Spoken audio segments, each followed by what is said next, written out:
వస్తూ ఉంది. ఇవి వచ్చినప్పుడు మీరు ఇంకా నెక్స్ట్ లెవెల్కి ప్లాన్ చేయాలి కదా. అది ఎంతమంది ప్లాన్ చేస్తున్నారు? ఆలోచన ఎంతమందికి ఉంది ఇక్కడ ఉండే వాళ్ళలో? మెజారిటీకి ఉంది. మీ ఇంట్లో మీ ఆయన మీకు కోఆపరేట్ చేస్తున్నాడా? మీ భర్తలు కానీ ఇంట్లో పిల్లలు కానీ అందరూ కోఆపరేట్ చేస్తున్నారా? 20 ఏళ్లలో మీరు మీ కుటుంబం ఎక్కడుంటుంది చెప్పండి నాకు. ఇప్పుడు ఎక్కడున్నారు? 20 ఏళ్ళలో ఎక్కడ ఉండబోతుంది చెప్పగలుగుతారా? ఊహించుకోగలుగుతారా?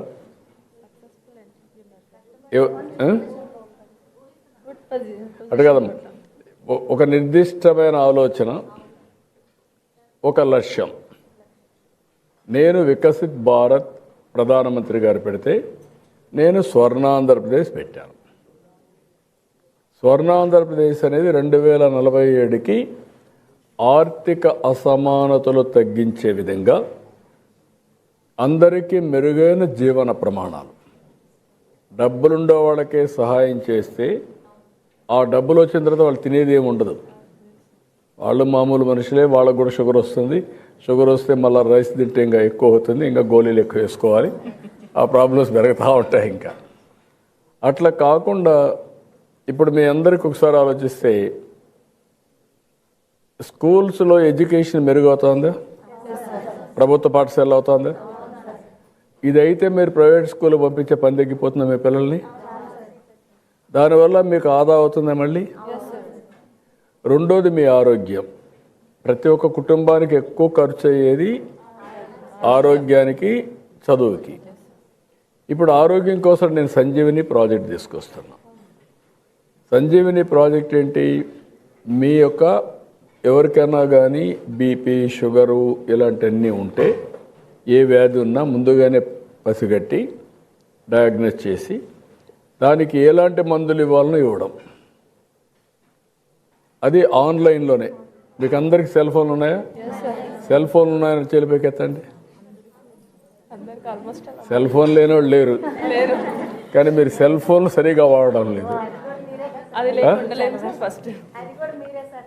అదే నేనే తీసుకొచ్చాను ఆ రోజు. అందులో నన్ను ఎగతాళి చేశారు. సెల్ ఫోన్ అంటే అప్పుడు ఫోన్లు కూడా ఉండేటివి కాదు, తీసుకొచ్చాం. ఇది ఒక పెద్ద ఆయుధం. ఇప్పుడు మీకు మీరు అభివృద్ధి కావాలంటే సెల్ ఫోన్ అనేది ఒక ఆయుధం. ఇప్పుడు మీరు ఇటీవల కాలంలో నేను కొన్ని మీకు మెసేజ్లు పంపిస్తున్నాను. ఏదైనా పెన్షన్ వచ్చినా లేకుంటే ఇంకోటి వచ్చినా గ్యాస్ అన్నిటి వస్తున్నాయా? రెగ్యులర్గా వస్తున్నాయా? రెగ్యులర్గా వస్తున్నాయి. అదే సమాజం బాగుండాలి, కుటుంబాలు బాగుండాలి, మీరు దాన్ని లీడ్ చేయాలి. ఎందుకంటే నాకు ఒక అనుభవం, మహిళలు ఒకప్పుడు ఇంట్లో నుంచి బయట వచ్చేవాళ్ళు కాదు.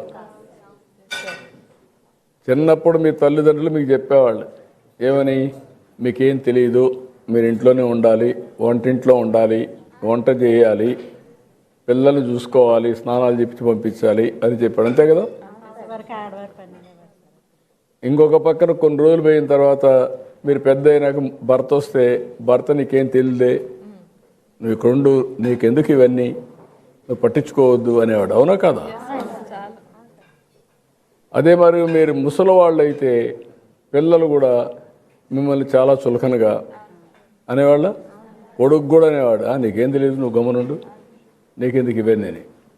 డాక్రా సంఘాలు పెట్టినాక మీకు మార్పు వచ్చిందా? మీకు గుర్తు రాష్ట్రం పెట్టుబడులు ముందుకు వస్తూ ఉన్నాయి. రాష్ట్ర జీవనాడైన పోలవరం కొత్త ప్రాజెక్టుని శరవేగంగా పూర్తి చేసుకుంటా ఉన్నాం. అలాగే ప్రత్యేకించి పిఠాపురం నియోజకవర్గం ప్రజల కోసం దాదాపు 1000 కోట్లతో ఎన్నడూ లేని విధంగా అభివృద్ధి పనులు చేపట్టాం. ఇందులో Uppada sea protection wall, roads, drains, తాగునీటి వస్తువులు, రైల్వే ఓవర్ బ్రిడ్జ్, రైల్వే స్టేషన్ల ఆధునీకరణ, 100 పడకల ఆసుపత్రి, దేవాలయాల అభివృద్ధి, నగరవనం, చెరువులు పునరుద్ధరణ వంటి కీలక పనులు ఉన్నాయి. పల్లె పండుగ, విబి జీరాంజీ వంటి కార్యక్రమాలతో పిఠాపురం అభివృద్ధికి మరింత వేగంగా తీసుకొచ్చాం. నేటి యువతతోటి మాట్లాడటం అంటే రేపటి భారతదేశంతో మాట్లాడటం. అందుకు మీతోటి కొన్ని మాటలు పంచుకోవాలనుకుంటాం. మీరు కేవలం భారతదేశ భవిష్యత్తు కాదు, భారతదేశపు ప్రస్తుత బలం కూడా. ఈ రోజున సమాచారం మనకి క్షణాల్లో చేరుతా ఉంది. But speed is not truth. ఏదైనా నమ్మే ముందు ఆలోచించండి, అనుసరించే ముందు ప్రశ్నించండి, నిర్ణయం తీసుకునే ముందు పరిశీలించండి. మన రాజ్యాంగ ప్రాథమిక విధుల్లో article 51 clause A sub clause H కూడా ప్రతి పౌరుడు శాస్త్రీయ మానవతా పరిశీలన సంస్కరణ దృక్పథాలను scientific temper, humanism, enquiry and reforms పెంపొందించుకోవాలని చాటి చెప్తా ఉంటుంది. మనందరికీ మన అభిప్రాయాన్ని స్వేచ్ఛగా వ్యక్తం చేసే హక్కు ఉంది. అది మన ప్రజాస్వామ్యానికి చాలా గొప్ప బలం. కానీ ఆ స్వేచ్ఛని ఇతరులను దూషించడానికి, తప్పుడు సమాచారం వ్యాప్తి చేయడానికి ఉపయోగించకూడదు. Before sharing, verify data. Before criticising, know the facts. Before abusing, remember your responsibility. బలమైన ప్రజాస్వామ్యానికి మనకు కావాల్సింది బ్లైండ్ ఫాలోవర్స్ కాదు, ఇన్ఫార్మ్డ్ సిటిజన్స్ చాలా అవసరం. మీ చేతుల్లో మొబైల్ ఉంది, టెక్నాలజీ ఉంది, ఇన్ఫర్మేషన్ ఉంది, ఓటు ఉంది, టాలెంట్ ఉంది. కానీ అన్నిటికంటే ముఖ్యంగా మీ చేతిలో మీ భవిష్యత్తు ఉంది, దేశ భవిష్యత్తు ఉంది. ప్రతి తరం తన కాలానికి ఒక బాధ్యతని మోస్తుంది. స్వాతంత్ర ఉద్యమంలో ఒక భగత్ సింగ్, చంద్రశేఖర్ ఆజాద్, నేతాజీ వంటి యువకుల స్ఫూర్తితోటి ఆ రోజున దేశం కోసం త్యాగాలు చేశారు. స్వాతంత్రం వచ్చిన తర్వాత తరాలు దేశ నిర్మాణానికి పునాదులు వేశాయి. ఇప్పుడు ఆ జాతీయ నిర్మాణపు జ్యోతిని ముందుకు తీసుకువెళ్లాల్సిన అవసరం మన యువతది. మీరు ఈ దేశపు యువతది. మీ ఆలోచన స్వేచ్ఛగా ఉండాలి, అన్యాయంపై అసహనం ఉండాలి, మార్పు తీసుకురావాలని తపన ఉండాలి. ప్రభుత్వాన్ని ప్రశ్నించండి, విధానాలను విమర్శించండి, నిరసన తెలియజేయండి. కానీ మీ కోపాన్ని విధ్వంసంగా కాకుండా నిర్మాణాత్మక శక్తిగా మార్చండి. పోరాడే సమస్యలు నిజమైనవే కావచ్చు, కానీ వాటిని ఎవరు ఏ దిశలోకి తీసుకువెళ్తున్నారు అనేది ఆలోచించాలి. వ్యవస్థలో తప్పుంటే వ్యవస్థని ధ్వంసం చేయడం కాదు, వ్యవస్థని సరిచేయడం అంటే మనకు లక్ష్యం కావాలి. నేను కూడా ప్రజా సమస్యల కోసం అనేక ఉద్యమాలు చేశాను. కానీ ఎక్కడా కూడా ప్రజల ఆస్తుల్ని ధ్వంసం చేయడం కానీ, హింసకి దారి తీయడం కానీ, సమాజాన్ని విభజించడం ఎప్పుడు మార్పుకి మార్గం కాదనే ఆలోచన ఎప్పుడు దృష్టిలో పెట్టుకొని ఉద్యమాలు చేశాం. భారతదేశానికి ప్రతిభ కొరవలేదు, అవకాశాలు కావాలి. అవకాశాలను సృష్టించే సమయం ఇది.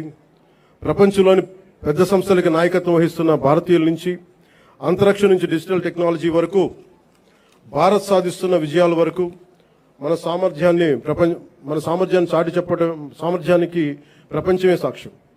కాబట్టి యువతకి నా పిలుపు ఒకటే: డబ్బుకి మీ ఓటు నమ్ముకోకండి, తప్పుడు సమాచారానికి మీ ఆలోచన నమ్ముకోకండి, ద్వేషానికి మీ భవిష్యత్తును అప్పగించకండి.